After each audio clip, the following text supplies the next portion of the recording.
They were the kind of couple everyone envied.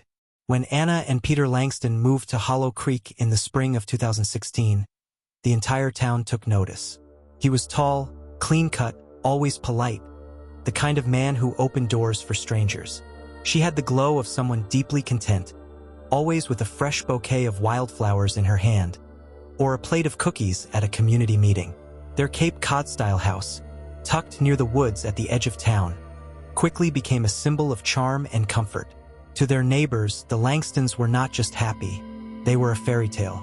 Peter worked remotely as a financial advisor.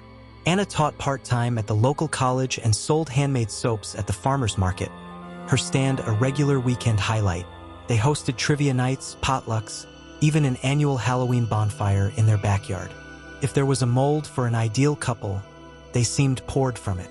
But sometimes the prettiest masks hide the deepest cracks. On October 19, 2019, that illusion shattered. Anna Langston vanished. Peter reported it around 7:43 a.m. that morning. He told police Anna had gone for her usual early run and never came home.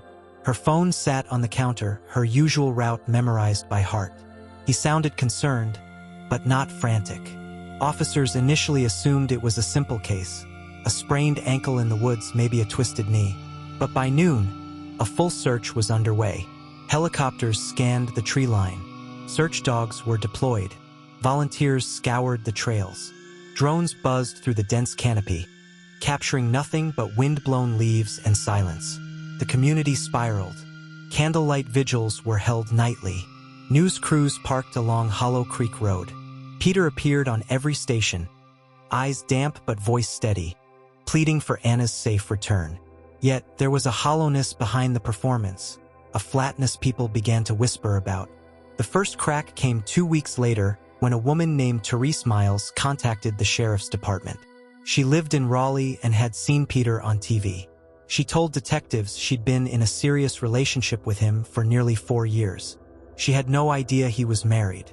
Investigators initially thought it was a case of mistaken identity. But Therese had photos, emails, even receipts from romantic weekends Peter claimed were work trips. He had an entire apartment in Raleigh, a second life. She broke down in tears during the interview. He told me he loved me, that he was single. We were planning to move in together. Peter, confronted, didn't flinch. He admitted to the affair but claimed Anna knew and had accepted it. He painted their marriage as open, unconventional. But Anna's friends painted a different picture. They described her as heartbroken, increasingly withdrawn in the months before her disappearance. Then came the journal. Anna's sister, Leah, found it tucked behind a false panel in the sewing cabinet. It was small and worn, filled with shaky handwriting. In it, Anna documented her growing paranoia, her suspicions about Peter's infidelity, late-night phone calls, hotel receipts he claimed were business, and one particularly chilling entry. "I think he knows I'm watching him. I saw something in his eyes last night. Not anger, not guilt, something empty. I don't feel safe. If anything happens to me, please know it wasn't an accident." The journal became the center of the investigation. But without a body, prosecutors had little to build a case on. Peter lawyered up. The media frenzy exploded.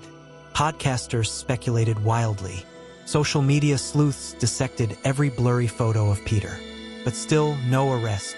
6 months after the disappearance, Peter sold the house, cashed in his investments, and disappeared, until he reappeared, arrested.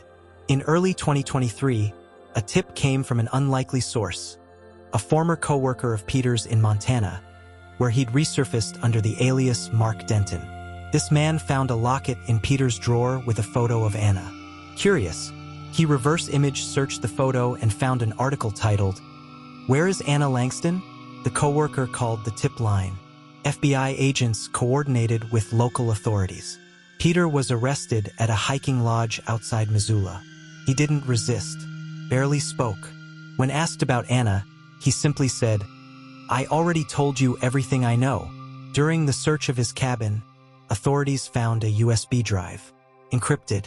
After weeks of decryption, investigators discovered hundreds of files, photos, documents, voice recordings. Most were innocuous, but one, titled final_words.mp3, was chilling. It was Anna's voice, crying, saying, "If you're hearing this, it means I didn't make it out." She went on to detail her fears, her growing certainty that Peter was going to hurt her. "He says I'm the only thing holding him back. He's changed. He's not the man I married." The recording, along with circumstantial evidence, was enough to press charges. Peter Langston is now awaiting trial for the suspected murder of his wife, though no body has ever been found.